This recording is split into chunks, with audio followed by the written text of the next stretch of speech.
pada pasien asma ini tetap harus memakai obat pengontrol. Tujuannya untuk mengendalikan inflamasi yang ada di saluran nafas sehingga asma Anda bisa jadi terkontrol. Jadi tidak bisa sembuh tapi bisa dikontrol.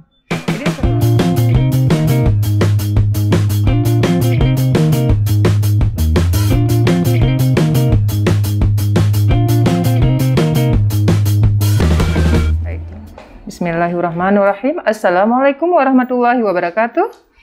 Apa kabar semuanya? Semoga dalam keadaan sehat dan selalu dalam lindungan Allah Subhanahu wa Ta'ala. Senang sekali pada hari ini kita bisa berjumpa kembali dengan sahabat edukasi. Bersama kami dari tim promosi kesehatan Rumah Sakit Umum Dr. Zainal Abidin Banda Aceh, seperti biasanya akan hadir menemani Anda dalam acara Tanya Kesehatan, di mana kita akan bertanya-tanya tentang info kesehatan, penyakit, dan tata cara penanganannya. Pada kesempatan hari ini kita akan sharing tentang penyakit asma. Nah, apa itu asma? Apa penyebabnya dan apa saja gejalanya? Mari kita tanyakan nanti kepada narasumber kita. Baik, telah hadir bersama kita Dr. Nur Rahmah Yusuf, MKed, spesialis paru konsultan. Beliau merupakan dokter spesialis paru di Rumah Sakit Umum Dr. Zainal Abidin Banda Aceh. Baik, kita sapa terlebih dahulu narasumber kita. Assalamualaikum dokter. Waalaikumsalam. Ya, gimana kabarnya dok? Alhamdulillah baik. Alhamdulillah dok ya. Ini langsung ke topik kita hari ini, yaitu tentang tetap berkualitas dengan penyakit asma dok. Nah, banyak di antara masyarakat kita yang sudah mendengar apa itu penyakit asma. Tapi lebih detailnya ada baiknya kita mendengar sama ahlinya. Nah, pertanyaan pertama nih dok, apa itu pengertian dari penyakit asma? Silakan dok. Ya, baik, terima kasih. Jadi asma itu adalah suatu peradangan kronik di saluran nafas yang menyebabkan saluran nafas itu jadi hipersensitif atau sangat sensitif. Sehingga bila ada pencetus, maka nanti saluran nafasnya menjadi menyempit dan akan timbul serangan asma atau gejala asma. Nah, asma ini bisa terjadi pada semua usia. Bisa anak-anak atau dewasa, tetapi memang lebih sering terjadi pada anak-anak. Baik dok, bagaimana kita tahu bahwa seseorang itu mengidap asma? Ya, baik. Jadi kita tahu seseorang itu mengidap asma pertama dari gejalanya dulu. Nah, gejalanya itu biasanya sesak nafas, kemudian rasa berat di dada, batuk, dan bila sesak nafasnya makin berat itu biasanya ada suara mengi. Mengi itu seperti gitu ya, suara di ujung nafas. Dan kemudian gejala ini biasanya timbulnya itu pada malam atau dini hari.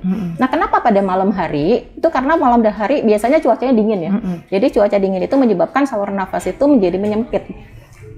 Kemudian pada malam hari itu biasanya kita tidur di kasur. Nah, di kasur itu biasanya ada yang namanya tungau atau kutu debu. Nah, itu ukurannya kecil sekali dan itu paling sering merupakan salah satu pencetus asma.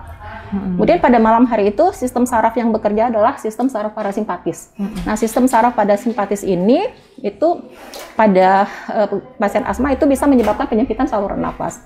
Kemudian ada pengaruh hormonal juga. Jadi pada pasien asma ada hormon kortisol namanya, itu pada malam hari itu lebih rendah. Sehingga hormon kortisol ini kan sebagai antiinflamasi atau anti peradangan ya, sehingga bisa menimbulkan peradangan pada malam hari dan bisa mencetuskan asma. Baik dok, tadi dokter ada menjelaskan bahwa khasnya ada bunyi ngik gitu.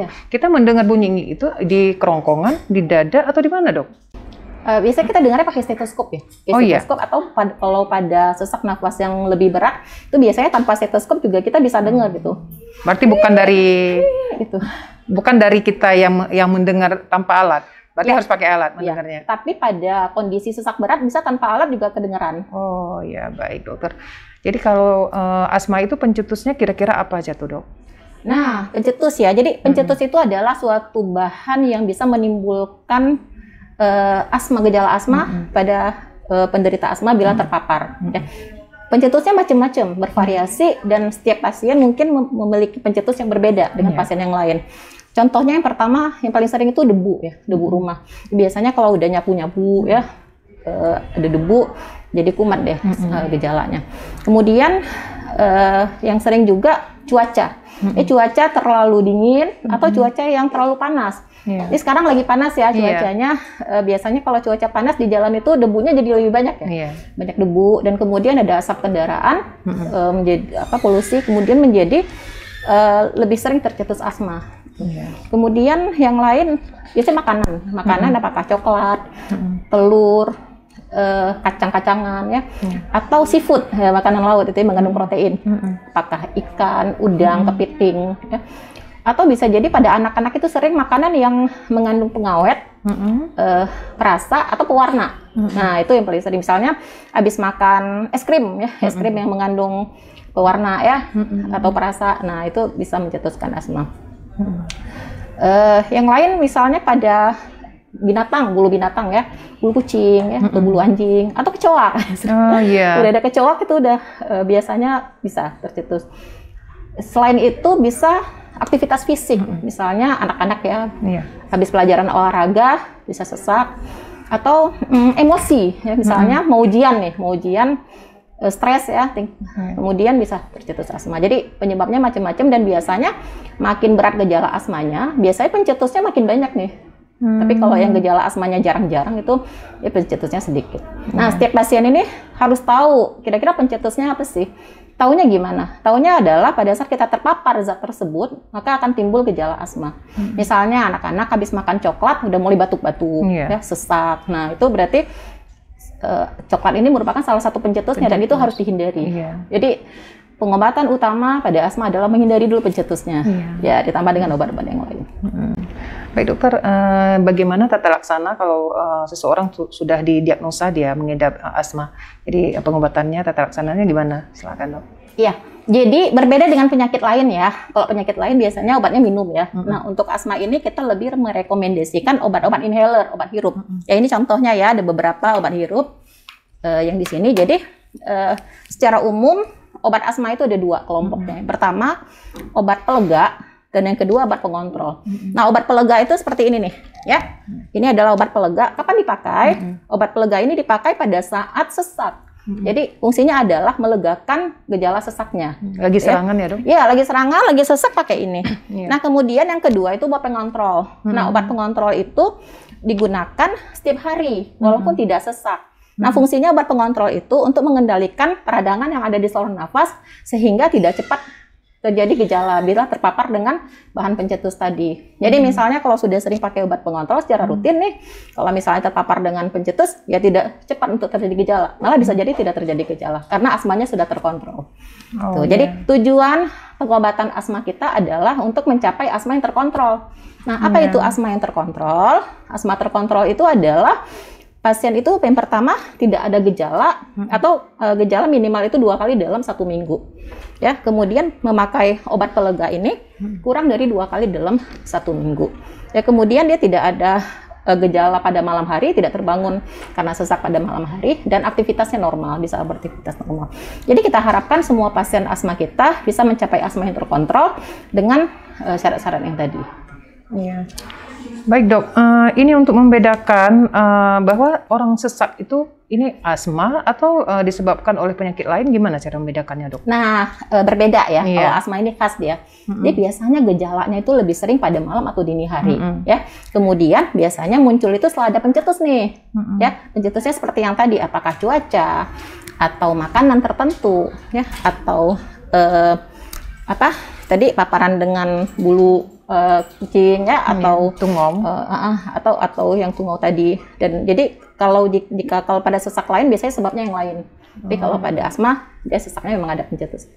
Dan yang ketiga, pada gejala asma itu dia sangat respon terhadap pengobatan ini, obat pelega ya. Jadi sedangkan pada gejala sesak yang lain diberikan obat pelega tidak akan berkurang sesak. Oh iya. Baik dokter. Jadi apakah asma ini bisa disembuhkan dok? Ya, pertanyaan yang bagus ya. Semua pada nanya ini nih pasien. Jadi, apakah asma bisa sembuh? Tidak ya. Jadi asma ini tidak bisa disembuhkan, tetapi bisa dikontrol. Gitu. Jadi sebetulnya peradangan yang di saluran nafas itu bisa berkurang, tapi tidak hilang sama sekali. Sehingga dia pada suatu ketika nanti bisa jadi muncul. Ya, makanya kita butuh obat-obat pengontrol untuk mengontrol asma. Sebetulnya jika si pasien ini bisa menghindari pencetus semaksimal mungkin ya, udah nggak makan ini itu lagi, bisa sih. Cuman ada beberapa faktor pencetus yang nggak bisa kita kendalikan ya, seperti polusi udara misalnya, atau asap kendaraan gitu ya, itu nggak bisa dihindari. Gitu. Jadi makanya pada pasien asma ini tetap harus memakai obat pengontrol, tujuannya untuk mengendalikan inflamasi yang ada di saluran nafas sehingga asmanya bisa terkontrol. Jadi tidak bisa sembuh, tapi bisa dikontrol. Baik dok, ini yang terakhir ya dok. Ya. Ini tips agar terhindar dari penyakit asma. Nah, gimana nih dok tipsnya? Ya baik. Yang pertama itu hindari pencetus, Iya. ya. Jadi pertama kita mengenali pencetus asmanya apa dan itu dihindari. Yang pertama. Terus yang kedua memakai obat-obat inhalasi ini dengan benar dan patuh, Iya. ya. Dan tahu yang mana obat pelega, yang mana obat pengontrol, kapan kita pakai obat pelega, kapan kita pakai obat pengontrol, dan tidak saja patuh tetapi teknis pemakaiannya juga harus benar. Karena kan ini berbeda ya dengan obat minum. Kalau obat minum ya langsung minum aja ya, perlu diajarin. Iya. Tapi kalau ini butuh teknik tertentu sehingga obat yang ada di dalam ini bisa masuk ke saluran nafas gitu dan jadi efektif ya. Jadi kalau teknik pemakaiannya salah, maka bisa jadi obatnya tidak masuk ke saluran nafas dan jadi kurang efektif. Iya. Ya, kemudian selanjutnya bagaimana kita tahu obatnya yang mana gitu ya? Tentunya konsultasi ke dokter. Iya. Silakan datang ke Poliparu setiap hari ya. Dokter Poliparu parunya- mana nih, Dok? Poliparu di lantai 2 Rumah Sakit Umum Zainal Abidin. Abidin. Ya, jadi setiap hari ada dokter paru dari pagi sampai sore. Khusus untuk poli asma itu hari Selasa. Selasa ya dok? Ya, jadi hari Selasa itu khusus untuk konsultasi lebih dalam mungkin ya untuk pasien-pasien asma. Nah, Ya. Baik dok, terima kasih nih dok, hari ini sudah sharing ilmu tentang penyakit asma, mudah-mudahan nih bisa bermanfaat dan apabila kita mengidap gejala asma, kita bisa langsung konsultasi dengan dokter spesialis di Rumah Sakit Umum Dr. Zainal Abidin Banda Aceh. Terima kasih juga kami ucapkan kepada para sahabat edukasi dimanapun Anda berada telah menyaksikan acara kami pada hari ini. Lain waktu kita akan berjumpa kembali dengan topik dan narasumber yang berbeda. Saya dari Instalasi Promosi Kesehatan Rumah Sakit Umum Dr. Zainal Abidin dan Dr. Nur Rahmah pamit undur. Akhir kata, salam sehat, salam edukasi. Assalamualaikum warahmatullahi wabarakatuh.